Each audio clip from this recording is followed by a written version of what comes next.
Waalaikumsalam warahmatullahi wabarakatuh. Selamat pagi menjelang siang, salam sejahtera bagi kita semua. Yang terhormat Kepala SMP Negeri Surulangun Bapak Ahmad Niyati, Magister Pendidikan. Yang terhormat Fasilitator Nasional Bapak Dedi Devriansyah, Sarjana Pendidikan. Yang terhormat Kabid GTK Dinas Pendidikan Kabupaten Musirawas Utara atau yang mewakili. Yang saya hormati Bapak Ibu Guru yang berkenan hadir di ruangan ini. Puji dan syukur kita panjatkan kehadirat Allah Subhanahu wa taala karena telah memberikan kesehatan serta kesempatan kepada kita sehingga kita dapat berkumpul di ruangan ini guna mengikuti kegiatan praktik baik 7 jurus BK hebat pada rekam sejawat dari Ibu Sekta Monika Sari, Sarjana Pendidikan. Salawat serta salam marilah kita curahkan kepada junjungan kita Nabi Muhammad SAW, keluarga, sahabat, pengikutnya hingga akhir zaman, dan semoga kita mendapatkan syafaatnya di yaumul akhir nanti. Amin ya rabbal alamin. Bapak Ibu sekalian, marilah kita buka acara praktik baik ini dengan melafazkan lafaz basmalah. Bismillahirrahmanirrahim. Acara selanjutnya yaitu kata sambutan yang akan disampaikan langsung oleh Kepala SMP Negeri Surulangun kepada Bapak Ahmad Niyati, Magister Pendidikan. Kami persilakan.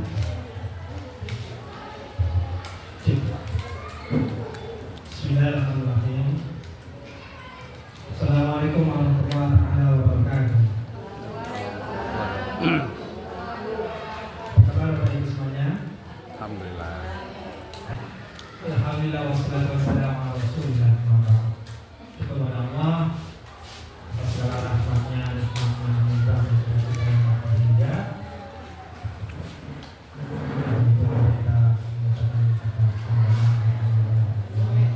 Semoga Allah senantiasa menambahkan rahmatnya untuk kita.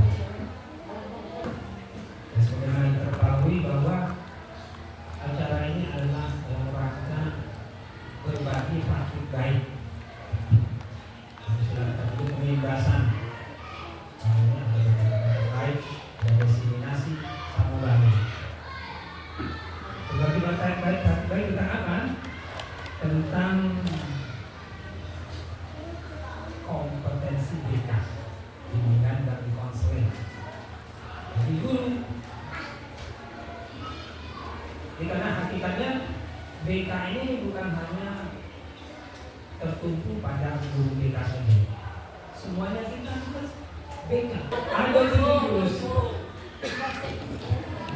Setelah saya perhatikan, di antara jurusnya itu pertama mengenali potensi. Ada 7 jurus, yang lainnya itu ada mengenali potensi.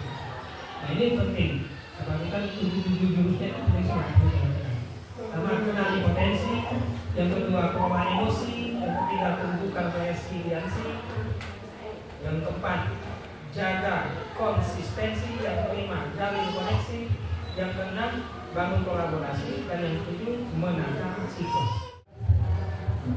Waalaikumsalam warahmatullahi wabarakatuh. Terima kasih kepada Bapak Ahmad Niyati, Magister Pendidikan, atas kata sambutannya.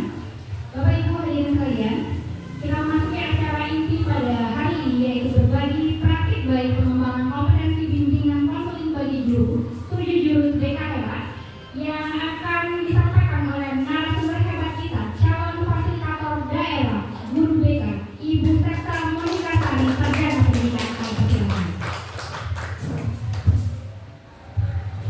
Assalamualaikum warahmatullahi wabarakatuh. Waalaikumsalam. Apa kabar ibu-ibu guru, bapak guru semua? Alhamdulillah. Semua ini para guru, bapak ibu guru yang hebat di SMP Negeri Surulangun. Nah, sebelum kita melaksanakan kegiatan ini, saya akan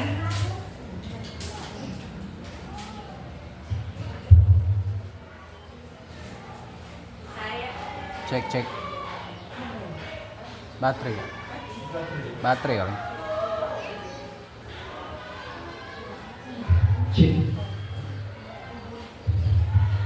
Saya akan memberikan sedikit informasi dari hasil pelatihan saya di Palembang selama 4 hari, yaitu Capasda guru BK. Dalam hasil pelatihan itu kami mempelajari 7 jurus BK hebat. Dalam 7 jurus BK hebat ini ada 2 jurus yang saya implementasikan kepada peserta didik, yaitu saya memegang di kelas 8A sampai 8E. Saya mengimplementasikan 2 jurus. Yang pertama jurus kenali potensi, yang kedua kelola emosi. Nah, dalam kedua jurus ini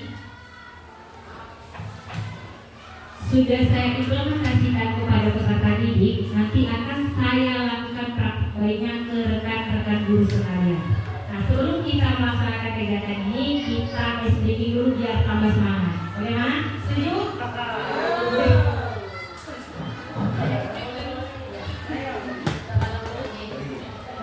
Nah, di sini saya akan mengenalkan lagu 7 jurus BK hebat kepada Bapak Ibu guru sekalian.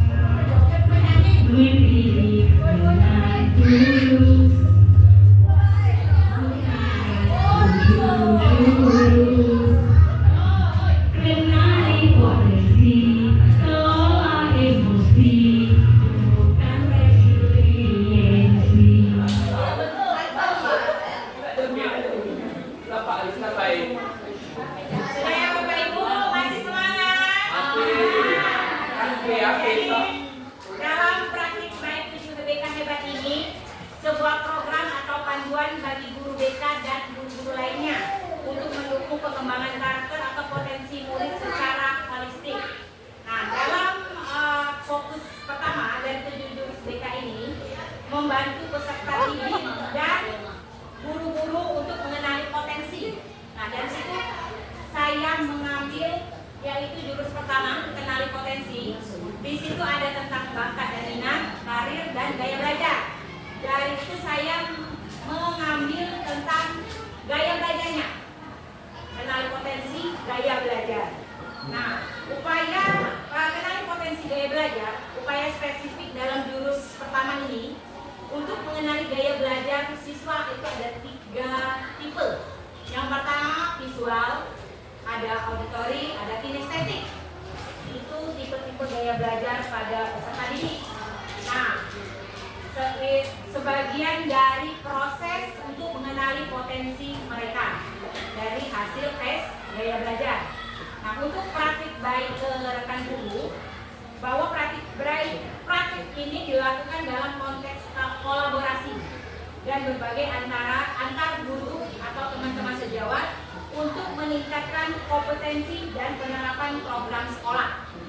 Nah, menerapkan jurus pertama dari 7 jurus BK hebat yaitu mengenali potensi khususnya melalui identifikasi gaya belajar peserta didik.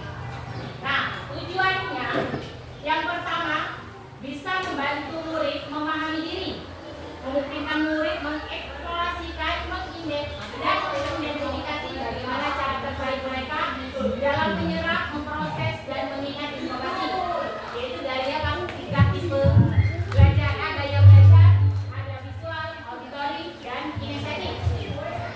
Yang kedua, tujuannya mendorong pembelajaran terdiferensiasi, memberi data kepada guru BK dan guru mata pelajaran untuk merancang dan melaksanakan layanan bimbingan dan pembelajaran di kelas yang sesuai dengan kebutuhan unik di setiap peserta didik. Yang ketiga, mengoptimalkan potensi belajar, yaitu memastikan peserta didik dapat belajar secara efektif dan efisien sehingga potensi mereka baik akademik maupun non akademik dapat berkembang secara maksimal yang pada akhirnya memandu mereka dalam pengembangan karir di masa depan. Nah, dalam saya mengimplementasikan salah satu jurus BK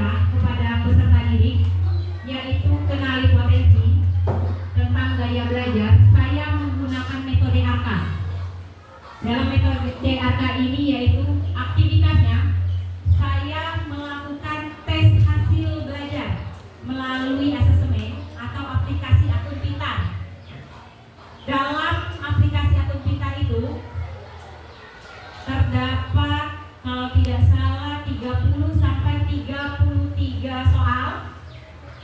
Si peserta didik mengisi soal itu dan hasilnya terlihat gaya belajar mereka, yaitu dapat diketahui ada yang visual, ada yang auditory, ada yang kinestetik. Nah, untuk refleksinya, peserta didik sudah mengetahui dari hasil gaya belajarnya itu ada 3 tipe. Ada tipe gaya belajar yaitu visual, auditory, dan kinestetik. Itu saya bentuk kelompok. Jadi ada beberapa orang yang kinestetik, ada yang beberapa orang auditory, ada yang visual. Nah, dalam mereka membuat kelompok itu, mereka merefleksikan apa itu gaya belajar yang mereka miliki. Ada yang visual, ada yang auditory, ada yang kinestetik. Nah, dan mereka membuat strategi belajar yang ada pada dalam diri mereka masing-masing. Nah, untuk yang ketiga itu konsep. Dalam metode yang ketiga ini konsep, saya menerangkan apa itu definisi gaya belajar, terus tipe-tipe gaya belajar yang sudah mereka ketahui, yaitu ada kinestetik, ada auditory, ada yang visual, dan strategi belajar yang dapat mereka lakukan supaya hasil belajar yang mereka miliki dan kegiatan belajar mengajar yang ada di dalam kelas itu dapat secara efektif. Untuk yang keempat itu ada aplikasi. Di sini saya meminta peserta didik atau siswa itu membuat strateginya masing-masing. Ada yang visual, oh berarti strategi belajarnya yang seperti ini. Ada yang auditory, berarti strategi belajarnya yang seperti ini. Begitupun yang kinestetik. Dari hasil gaya belajar yang sudah saya implementasikan ke peserta didik itu ada 5 kelas. Dari kelas 8A, 8B, 8C, dan 8E. Nah, siswa kelas 8A itu semuanya 32 siswa. Ada 12 orang itu mempunyai gaya belajar yang visual, 6 orang auditory, dan 14 orang yang kinestetik. Nah, untuk yang 8B ada 13 orang gaya belajar visual, 13 orang kinestetik, dan 4 orang itu auditory. Untuk kelas 8C ada 13 peserta didik mempunyai gaya belajar kinestetik, 10 peserta didik mempunyai gaya belajar visual, 9 peserta didik mempunyai gaya belajar auditory. Untuk kelas 8D itu ada 30 siswa, 16 ke gaya belajar visual, 5 auditory, 9 ke kinestetik. Nah, untuk yang kelas terakhir, kelas 8E yang saya ampu itu 31 siswa, 5 di auditory, gaya belajar auditory, 17 orang di gaya belajar visual, dan 9 orang gaya belajar kinestetik. Nah, Bapak Ibu, saya melakukan praktik baik ini tujuannya untuk mengajak Bapak Ibu semua, karena dalam 7 jurus BK hebat ini yang diimplementasikan bukan hanya guru BK, itu harus ke guru mata pelajaran, ke wali kelas, dan rekan-rekan sejawat sekalian. Nah, di sini saya mempunyai tantangan, yaitu keterbatasan waktu. Keterbatasan waktunya, terus ketersediaan instrumen asesmen yang akurat atau manajemen murid. Nah, apalagi saya melakukan tes hasil gaya belajar itu memerlukan sinyal. Nah, sinyal setiap di kelas-kelas itu beda-beda Bapak Ibu. Jadi ada yang memerlukan waktu hampir 40 menit hanya untuk supaya mereka bisa mengakses internet untuk tes hasil gaya belajar mereka.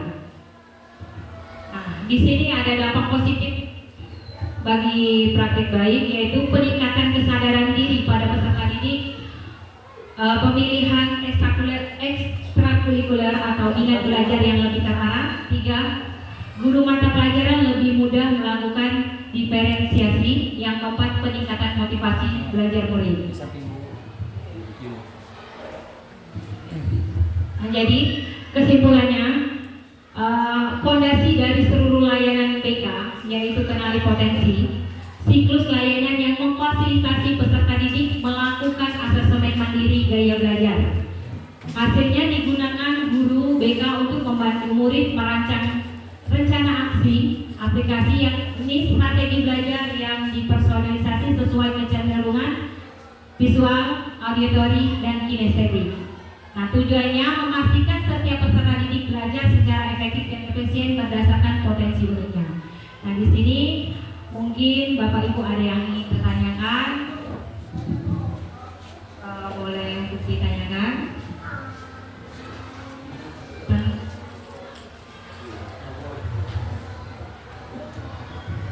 Assalamualaikum warahmatullahi wabarakatuh. Tadi Ibu mengelompokkan anak murid itu ada belajar kinestetis, ada belajar visual dan visual kan? Ada nah, saya ini belum jelas dari mana Ibu bisa, oh anak ini masuk ke gaya NASA masuk gaya kinestetik, misalnya Lindu Octavia masuk ke kinestetik. Gimana cara Ibu mencari atau mendapatkan anak ini masuk ke dalam gaya belajar gaya ini? Ya, terima kasih. Terima kasih Ibu atas pertanyaannya. Mungkin akan saya langsung jawab. Nah, di sini saya menggunakan metode ARTA. Kembali lagi saya menggunakan metode ARTA yang saya terapkan ke peserta didik. Saya mendapatkan hasil gaya belajar peserta didik itu dari saya melakukan asesmen, yaitu saya menggunakan aplikasi akun pintar yang ada di internet. Dan di situ ada beberapa soal yang ada dalam diri mereka. Dalam 30 soal itu Ibu, kalau tidak salah ya 30 soal atau 33, ada yang macam-macam. Mereka mengisi itu sesuai apa yang terjadi dalam diri mereka. Jadi dari hasil aplikasi itu, tes aku pintar gaya belajar, jadi dapat diketahui hasil gaya belajar peserta didik. Ada yang visual, ada yang kinestetik, ada yang auditory. Kalau yang visual kan kita berarti peserta didik itu gaya belajarnya harus penglihatan, harus membaca. Kalau kinestetik itu kan gerakan, langsung mempraktikkan langsung. Nah, contohnya pelajaran matematika. Berarti gaya belajar peserta didik itu mereka lebih cepat paham, lebih dapat mengetahui. Berarti langsung mempraktikkan. Contohnya kalau ibu guru matematika itu memberikan contoh soal dan itu langsung dipraktikkan di depan seperti itu. Jadi ada tes hasil belajarnya gitu.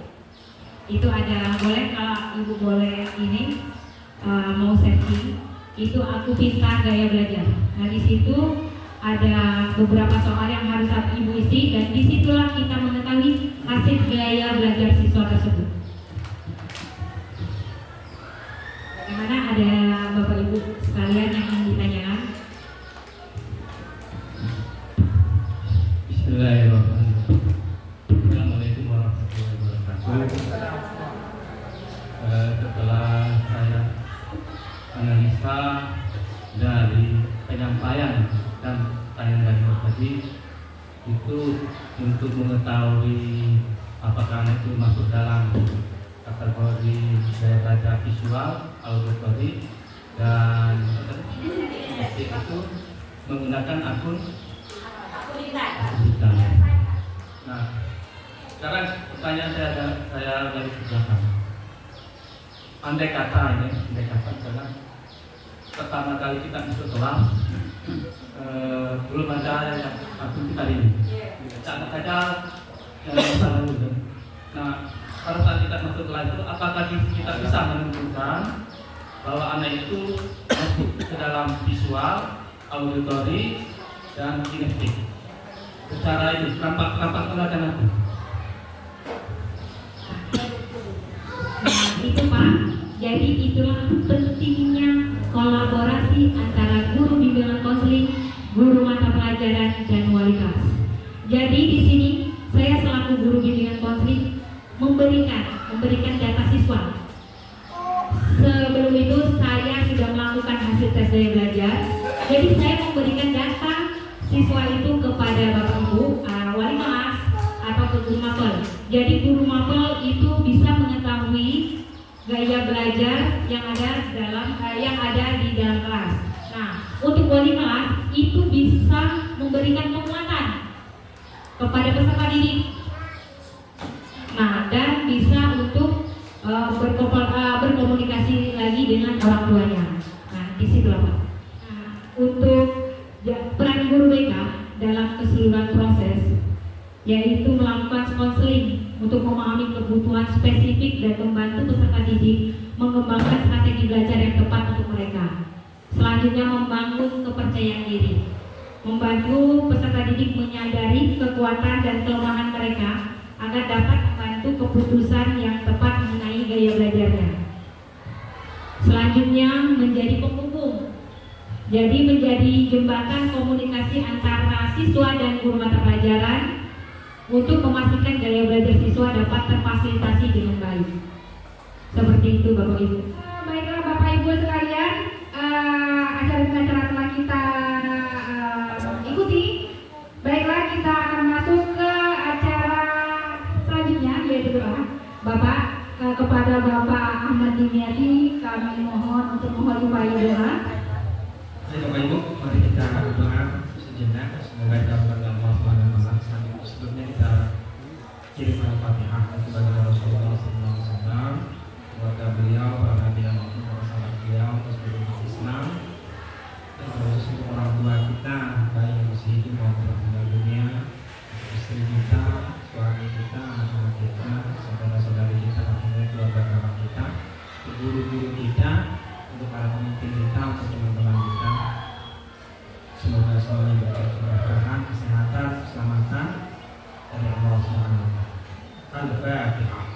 A'udzubillahi minasyaitonir rajim. Bismillahirrahmanirrahim. Ibu sekalian, kita sudah di penghujung acara berbagi praktik baik pengembangan kompetensi bagi guru 7 jurus BK hebat pada siang hari ini. Kami ucapkan terima kasih kepada Ibu narasumber, Ibu Septa Monikasari, kepada Bapak Kepala Sekolah, Bapak-Bapak dari DGTK maupun Dinas Pendidikan, Bapak Dedi Dirviansyah, Pendidikan. Kami ucapkan terima kasih kepada Bapak Ibu guru yang telah berkenan hadir dan berpartisipasi semangat pada hari ini. Kami ucapkan terima kasih. Semoga apa yang telah kita dapatkan pada hari ini dapat menjadi kolaborasi kita sebagai guru di SMP Negeri Surulangi ini untuk mendidik anak kita akan lebih baik lagi. Amin ya rabbal